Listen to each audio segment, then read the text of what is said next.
Hi hello నమస్తే, welcome to voice of Vasuki channel.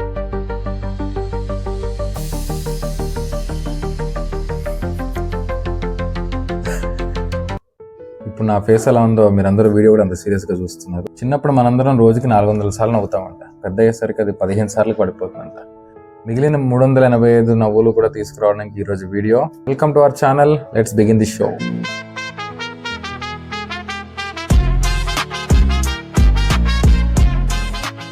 వేలకు వేలు అప్పచేసి దేశాన్ని వదిలేసి వెళ్ళిపోయిన వాళ్ళు కూడా నవ్వుతూ లైఫ్ గడిపేస్తుంటే మీలాంటి మంచోళ్ళు నవ్వుతూ ఉండడంలో తప్పే లేదు. ఈ ప్రపంచం ఫ్రీగా మనందరికీ ఇచ్చిన అతిపెద్ద గిఫ్ట్ నవ్వడం. నవ్వుకి సంబంధించిన ఇంకా చాలా ఇంట్రెస్టింగ్ టాపిక్స్ ఈరోజు మాట్లాడుకుందాం.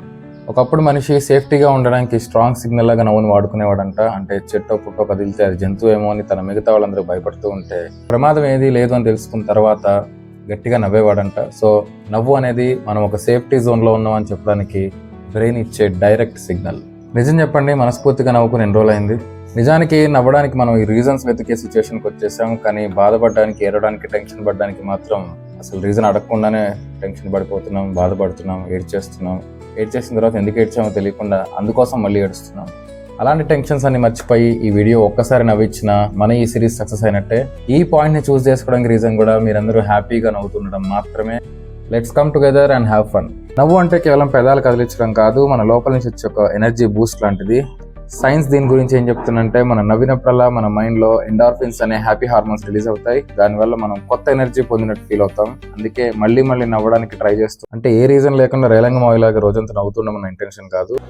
మనుషులు మంచోడ్రా, మనిషి అంటేనే మంచోడు. బట్ ఏమాత్రం ఛాన్స్ దొరికినా feel free to laugh. Darlings, ఇక్కడ అందరికీ సమస్యలు ఉన్నాయి, ఏడవడానికి చాలా రీజన్స్ ఉన్నాయి.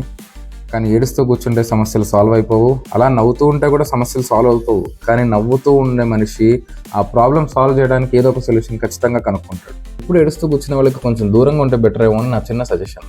ఒక తండ్రి కొడుకుల చిన్న కథ.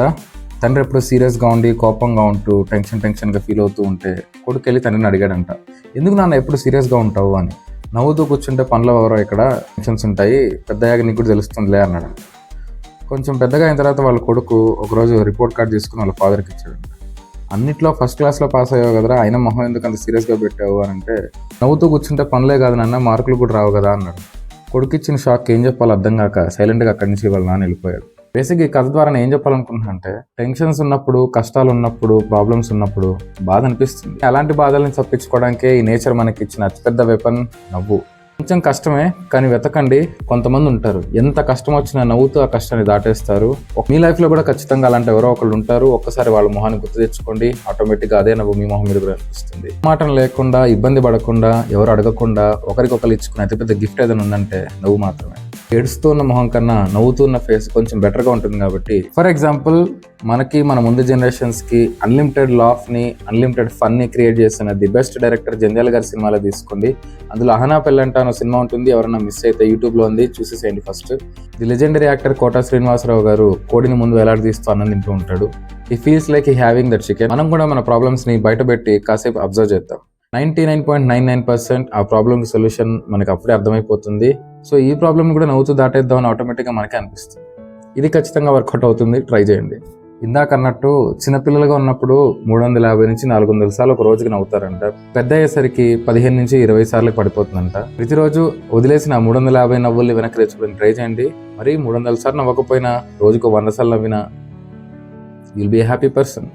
జస్ట్ ఇమాజిన్, ఒక రోజుకి 100 సార్లు మీరు నవ్వుతూ ఉన్నారంటే నిజంగా ప్రాబ్లమ్స్ అనేవి మిమ్మల్ని తట్టుకోగలవా? మీరు కాదు, అందమైన మీ నవ్వుని చూసి ప్రాబ్లమ్సే పారిపోతాయి. ఏడవడానికి 100 రీజన్స్ ఉంటాయేమో, నవ్వడానికి రీజన్ అవసరం లేదు. సెల్ఫీస్కి బాగా అలవాటు పడ్డాం కాబట్టి take a selfie, give a smile to yourself. తీసేసుకున్నారా? చూసారా ఎంత బాగుందో? అయిపోయిన నిన్న గురించి, ఇంకా రాని రేపటి గురించి ఆలోచిస్తూ ఈ రోజుని వేస్ట్ చేసుకోవడం కన్నా ఈరోజు నీ చేతిలో నీ క్షణాన్ని నవ్వుతూ గడిపాయి. కొంచెం ఫిలాసఫికల్గా ఉంటుంది, బట్ ఫ్యాక్ట్ ఏంటంటే there is no guarantee for life. So have fun 100%. పక్కనోడు నీ గురించి ఏమనుకుంటున్నారనే విషయాన్ని మానేస్తే ఆటోమేటిక్గా నీ గురించి నీకు ప్రేమ పెరుగుతుంది. నీ మీద నీకు ప్రేమ పెరిగిందంటే ఆటోమేటిక్గా నీలో ఉన్న అందమైన నవ్వు మొహంలో కనిపించేస్తుంది. మనిషికి ఆక్సిజన్ ఎంత ఇంపార్టెంటో నవ్వుతూ ఉండడం కూడా అంతే ఇంపార్టెంట్. చాలా సమస్యలకి సొల్యూషన్ నవ్వుతోనే తీర్చేసుకోవచ్చు. ఒక చిన్న నవ్వు నవ్వడం వల్ల ఆగిపోయిన యుద్ధాలు ఎన్నో మన చరిత్రలో ఉన్నాయి. నవ్వడం ఒక భోగం, నవ్వించడం ఒక యోగం, నవ్వలేకపోవడం ఒక రోగం. ఈ సిరీస్ మొత్తం మనుషుల గురించి మాట్లాడాలి, మనుషుల్లో ఉండే మంచితనాన్ని బయటికి తేవాలి, మనిషికి ఉండే గుడ్ హ్యాబిట్స్ని బయటికి తేవాలి, బ్యాడ్ హ్యాబిట్స్ని తరిమేయాలి. ఇలాంటి టాపిక్స్ చాలా మాట్లాడుకుంటూ ఉన్నాం. కానీ మిగతా టాపిక్స్ గురించి కవర్ చేయడానికి కొంచెం రీసెర్చ్ చేశాను, అక్కడ ఇక్కడ వెతికాను, కొన్ని టాపిక్స్ కలెక్ట్ చేశాను. నవ్వు గురించి చెప్పడానికి స్క్రిప్ట్ అవసరం లేదనిపించింది. వీడియో చూసిన తర్వాత ఈ వీడియోతో పాటు మీ ఫ్రెండ్స్ అండ్ ఫ్యామిలీకి మీ అందమైన నవ్వును కూడా షేర్ చేయండి.